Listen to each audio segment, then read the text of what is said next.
toutes et à tous, si je ne vous ai pas déjà salué. Aujourd'hui, je propose de partager une réflexion sur le psaume 73. Et on va commencer par lire ce psaume. Psaume d'Asaph. Oui, Dieu est bon pour Israël, pour tous ceux qui ont le cœur pur. Pourtant, il s'en est fallu de peu que mes pieds ne trébuchent, un rien de plus et je tombais. J'étais jaloux des arrogants en voyant la tranquillité des gens méchants, car ils sont exempts de tourments jusqu'à la mort et ont de l'embonpoint. Ils passent à côté des peines qui sont le lot commun des hommes. Ils ne subissent pas les maux qui frappent les humains. Aussi semble-t-il d'arrogance comme on porte un collier et s'enveloppe de violence comme d'un vêtement. Leurs yeux sont pétillants dans leur visage plein de graisse. Les mauvais désirs de leur cœur débordent sans mesure. Ils sont moqueurs, ils parlent méchamment et sur un ton hautain menacent d'opprimer. Leur bouche s'en prend au ciel, même leur langue sévit sur la terre. Aussi le peuple les suit-il, buvant à longs traits la parole tout en disant « Dieu, que sait-il? Celui qui est là-haut, connaît-il quelque chose ?» Voilà comment sont les méchants, toujours tranquilles, ils accumulent les richesses. Alors, c'est donc en vain que je suis resté pur au fond de moi, que j'ai lavé mes mains pour les conserver innocentes. Tous les jours, je subis des coups, je suis châtié chaque matin. Si je disais, parlons comme eux, alors je trahirais tes fils. Je me suis mis à réfléchir pour tenter de comprendre. Cela était pour moi un sujet de tourment, jusqu'à ce que je me rende au sanctuaire de Dieu. Alors, j'ai réfléchi au sort qui les attend, car en fait, tu les mets sur un terrain glissant, tu les entraînes vers la ruine. Comme soudain, les voilà dévastés, ils sont détruits et emportés par l'épouvante. Comme les images du rêve s'évanouissent au réveil, Seigneur, quand tu interviendras, tu feras d'eux bien peu de cas. Oui, quand j'avais le cœur amer et que je me tourmentais intérieurement, j'étais un sot, un ignorant, je me comportais avec toi comme une bête, mais je suis toujours avec toi, et tu m'as saisi la main droite. Par ton conseil, tu me conduis, puis tu me prendras dans la gloire. Qu'ai-je au ciel si ce n'est toi? Et que désirer d'autre sur cette terre, car je suis avec toi? Mon corps peut s'épuiser et mon cœur défaillir. Dieu reste mon rocher et mon bien précieux pour toujours. Qui t'abandonne se perdra, et tu anéantiras tous ceux qui te sont infidèles. Tandis que mon bonheur à moi, c'est d'être près de Dieu. J'ai pris le Seigneur l'Éternel comme refuge, et je raconterai toutes ses œuvres. Jusqu'ici, la parole de Dieu. Ce psaume est remarquable. C'est un psaume, vous avez vu, avec un verset pivot. Il y a toute une réflexion, toute une perception, tout un ressenti qui est exprimé par rapport à une situation. Et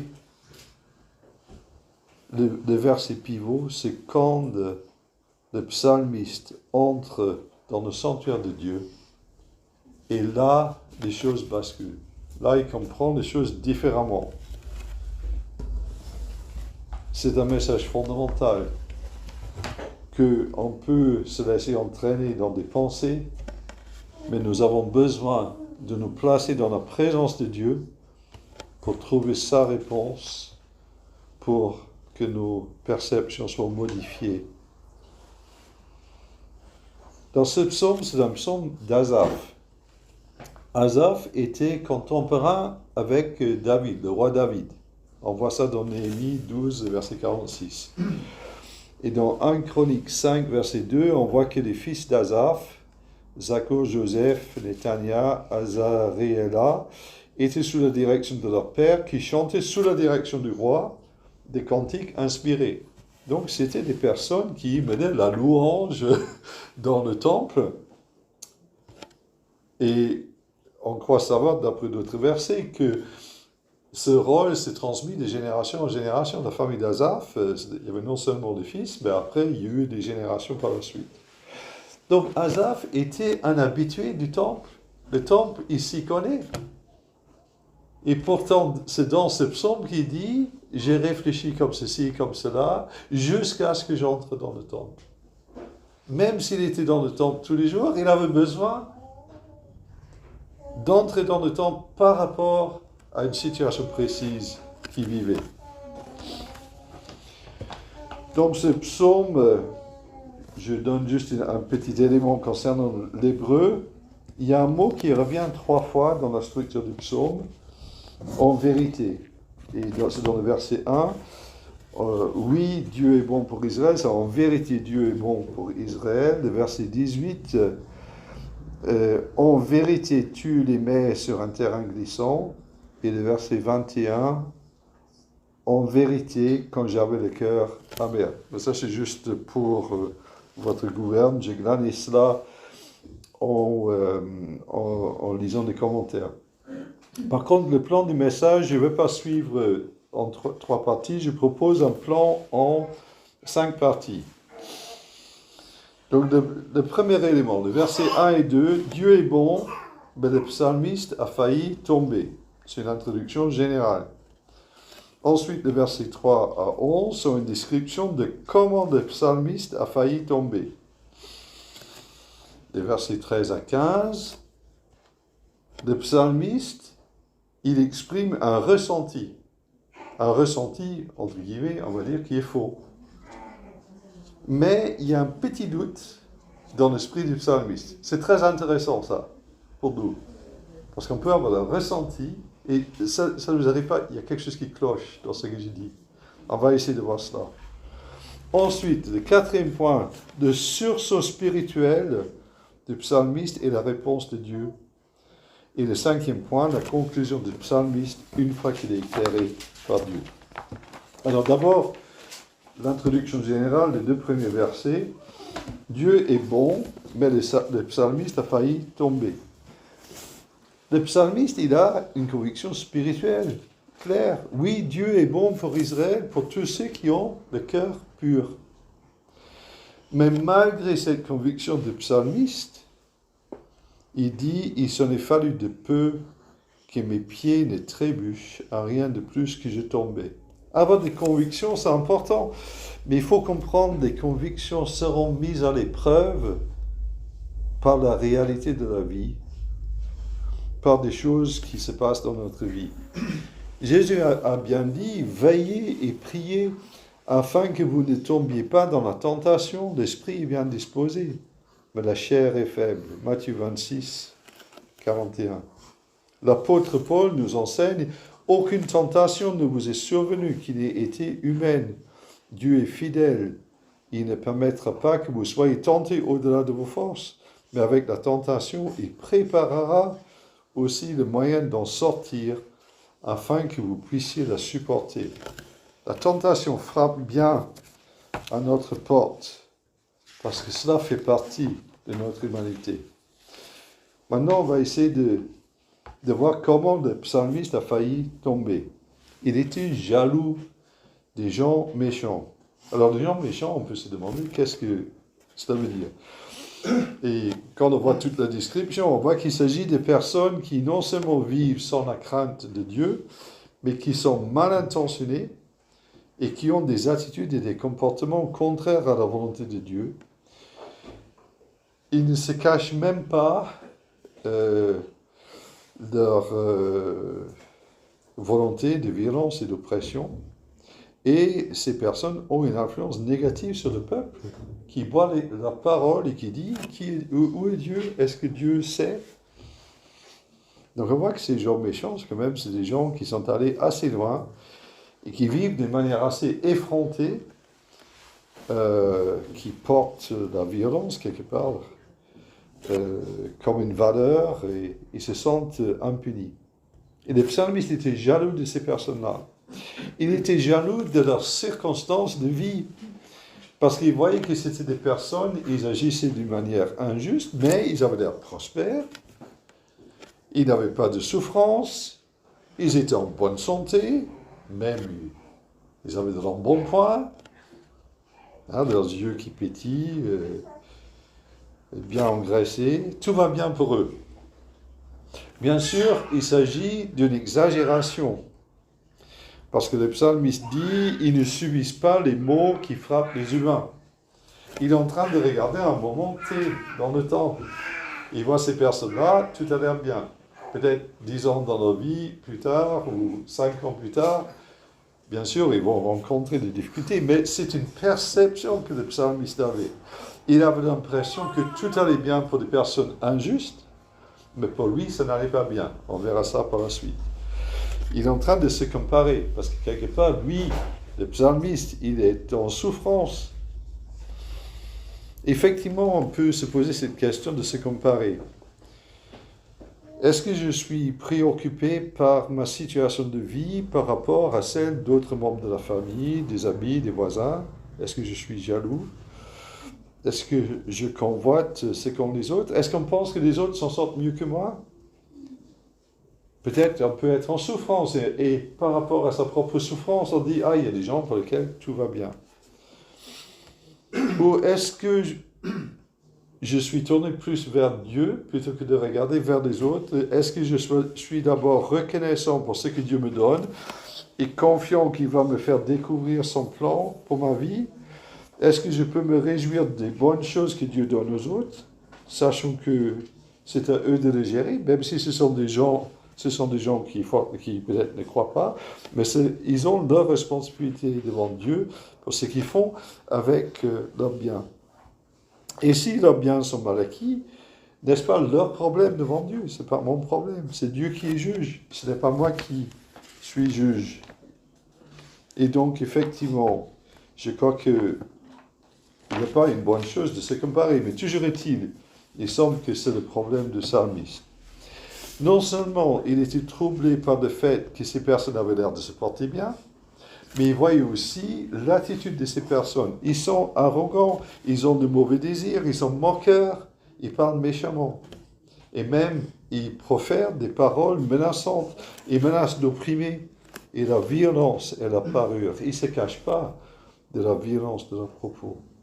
Non seulement les personnes sont mal intentionnées, elles affichent leur arrogance comme une parure, elles ont un sentiment d'impunité. Et même ces personnes-là vont plus loin, ils vont jusqu'au blasphème, c'est-à-dire leur bouche s'en prend au ciel même. On commence à comprendre la situation donc du psalmiste. Non seulement il voyait que ces personnes se portaient bien, il voyait également que leur comportement et leurs paroles sont contraires à la loi de Dieu, et qui ne semblent pas être punis par Dieu. À tel point, ces personnes ne se sentent pas impunies, ils s'en prennent même à Dieu verbalement, et ils troublent le peuple. Il y a du monde qui les écoute. Ils ont une influence sur le peuple, à tel point que le peuple dit, Dieu, que sait-il? Celui qui est là-haut, comment connaîtra-t-il? Ça veut dire qu'on peut faire ce qu'on veut, et Dieu ne nous punit pas. Donc l'influence de ces personnes est forte, c'est néfaste. Elle détourne le peuple de la justice et de leur culte à Dieu. Nous sommes là devant le problème du mal dans le monde.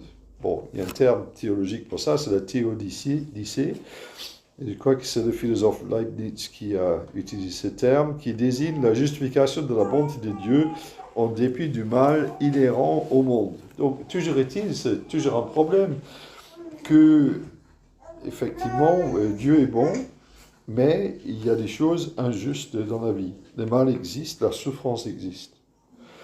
Et ici, le psalmiste, il a décrit ce mal infligé par ces gens méchants et impunis.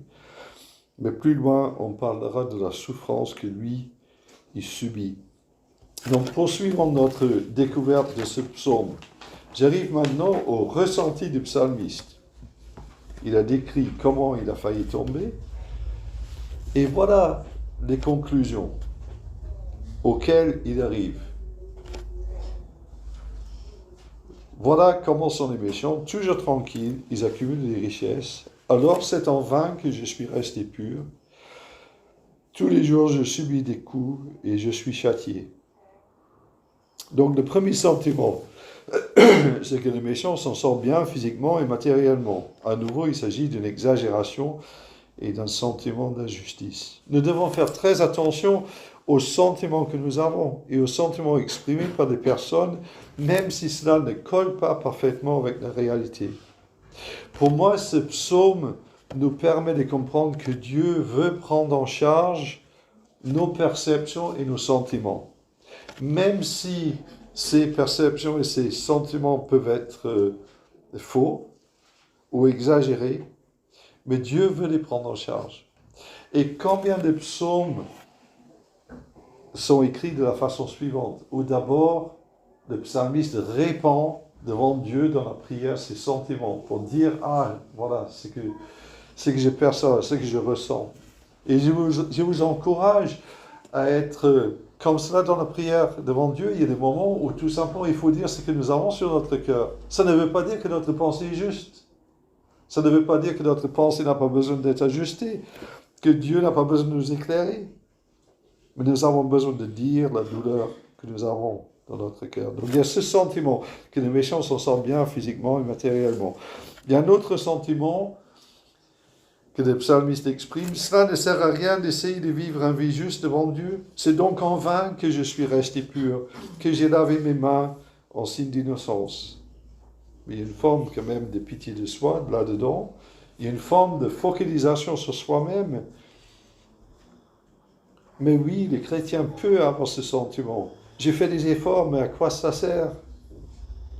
Attention, il ne faut pas qu'on soit comme le frère aîné dans la parabole du fils prodigue, qui reproche à son père de ne pas l'avoir récompensé pour ses efforts et d'avoir accueilli ce frère qui est allé dépenser l'argent du père, qui a fait les 400 coups, et le père l'accueille. Et lui, le fils qui était toujours là, et moi, et j'étais là, j'étais fidèle, j'étais à la maison. Pourquoi tu ne m'as pas donné tout ça? Il faut qu'on fasse attention à ne pas être dans cet état d'esprit. Nous ne sommes pas là en train de dire, j'ai fait des efforts pour toi, Dieu, donc tu dois me donner ceci. Nous sommes là pour servir par la grâce de Dieu. Nous ne servons pas le Seigneur pour obtenir quelque chose. L'accent du psalmiste quand il dit cela, c'est donc mes efforts, vous voyez Dieu, mes efforts. Et on devrait être plutôt dans cette logique de la grâce de Dieu. En servant avec un sens de la grâce de Dieu et de la présence de Dieu, nous pouvons dire que nous sommes des serviteurs inutiles. Si nous comptons sur la grâce de Dieu, rien ne va dans notre travail. Mais cela exige persévérance et confiance en Dieu. Ainsi, mes frères bien-aimés, soyez fermes, inébranlables, travaillant de mieux en mieux à l'œuvre du Seigneur, sachant que votre travail ne sera pas vain dans le Seigneur. 1 Corinthiens 15, verset 56. Mais on peut avoir le sentiment que notre travail est vain et le Seigneur a besoin de nous prendre en charge par rapport à cela. Le troisième sentiment, je souffre et donc c'est trop injuste. Tous les jours, je subis des coups, je suis châtié chaque matin. Ici, nous voyons que le problème n'est pas seulement que le méchant fait le mal, il n'est pas puni. Le psalmiste, lui, il subit le mal et compare son sort avec celui des méchants. Il dit, là, je suis en train de souffrir. C'est le phénomène Calimero. Vous connaissez, Wikipédia m'explique que Calimero, c'est le seul poussin noir dans une partie de jaune. Il porte sur la tête sa coquille d'œuf à moitié brisée. Et l'expression, c'est vraiment trop injuste, peut éventuellement faire référence à ce personnage. Vous connaissez, hein? C'est très facile d'être en mode Calimero. C'est le décalage entre notre sort personnel mal vécu et le sort des méchants, considérés prospères et impunis, qui crée des problèmes pour le psalmiste. Ce décalage renforce le sentiment d'injustice. On peut dire que son ressenti est quelque chose de très négatif, mais il a un petit doute. Un petit doute. Dans le verset 15, si je disais, parlons comme eux, alors je trahirais tes fils. Et je crois que c'est bien, justement, il y a des moments où il y a quelque chose qui nous arrête. Dieu merci. Et ces petits doutes, quelque chose qui cloche, qu'on sent dans sa tête, peut-être qu'il faut faire attention. J'ai noté sur un site internet BibleRef un commentaire là-dessus. Asaph note que ces attitudes cyniques et défaitistes qu'il a exprimées ne sont pas justes. Ces tentations peuvent être naturelles, mais elles ne sont pas conformes à la vérité. En regardant la vérité biblique, Asaph pense qu'il aurait dû savoir mieux. S'il disait que Dieu était injuste, il trahirait la jeune génération du peuple de Dieu. S'il abandonnait la foi après avoir conduit la louange dans le temple, quel message leur laisserait-il? D'une manière similaire, ceux qui enseignent et prêchent la parole de Dieu doivent être des exemples de foi que d'autres croyants puissent suivre. Et effectivement, Asaph, il est tenté pour dire c'est en vain que j'ai été engagé en tant que chrétien. Il dit, eh oh, il y a des conséquences. Il faut que je réfléchisse un peu mieux. Et c'est la suite. Donc, au début, il dit, donc, son sursaut spirituel et la réponse de Dieu, je suis au point 4. Donc, quel est son sursaut spirituel? D'abord, il dit, je me suis mis à réfléchir, j'ai cherché à comprendre. Alors déjà, c'est bien de se mettre à réfléchir. C'est déjà un truc. Donc, on prend sur soi, on s'assoit, on se calme, on essaie d'oublier les émotions, on réfléchit. Donc, c'est déjà pas mal. Mais il trouvait quand même que la situation était trop injuste. Jusqu'au jour où je suis entré dans la maison de Dieu, où j'ai réfléchi au sort qui les attend. Alors ça, c'est différent. C'est pas juste s'asseoir et réfléchir et prendre sur soi. C'est entrer dans la présence de Dieu et de dire, là, je vais réfléchir. C'est réfléchir dans la présence de Dieu, quelque part. Ça veut dire il y a la prière. On dit ce qu'on a sur le cœur.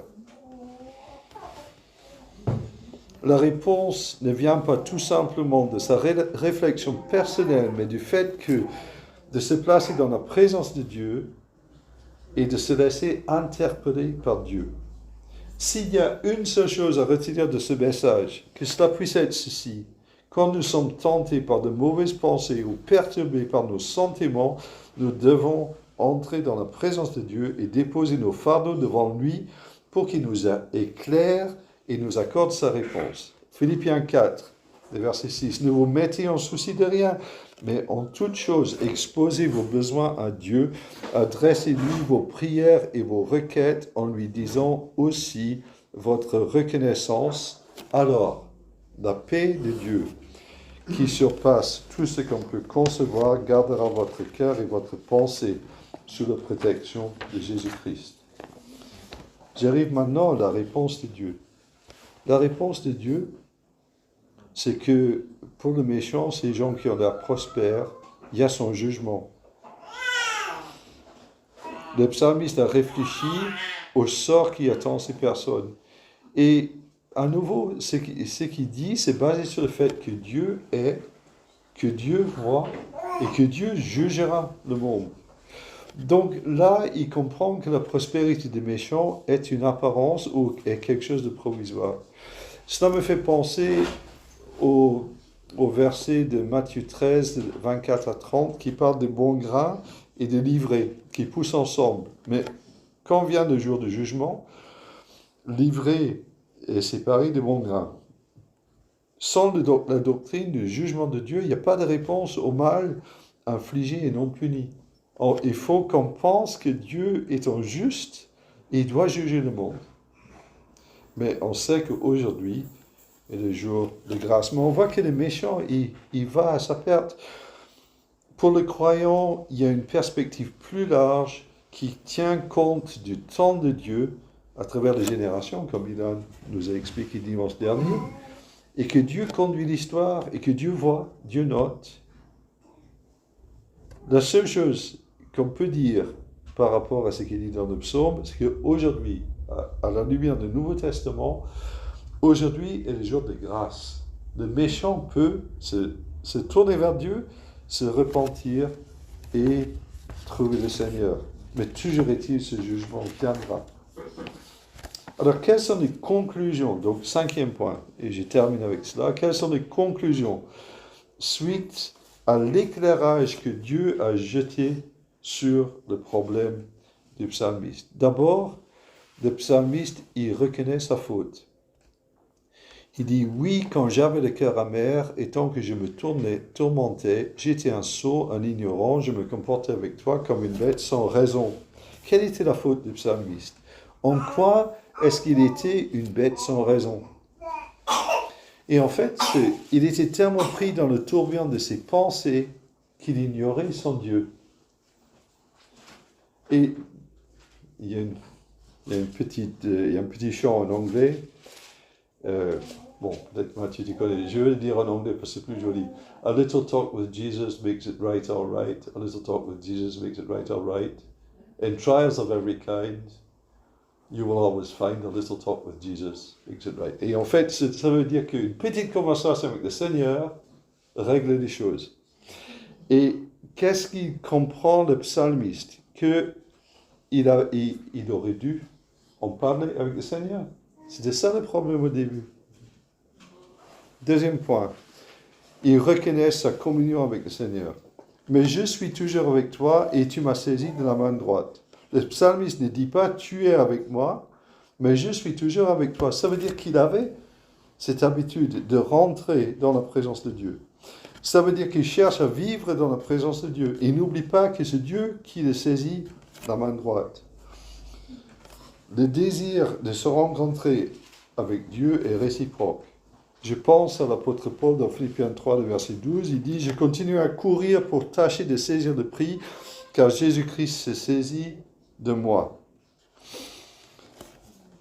Prochain point. Le psalmiste reconnaît le plan de Dieu pour lui. Il reconnaît que Dieu l'amène à être avec lui éternellement.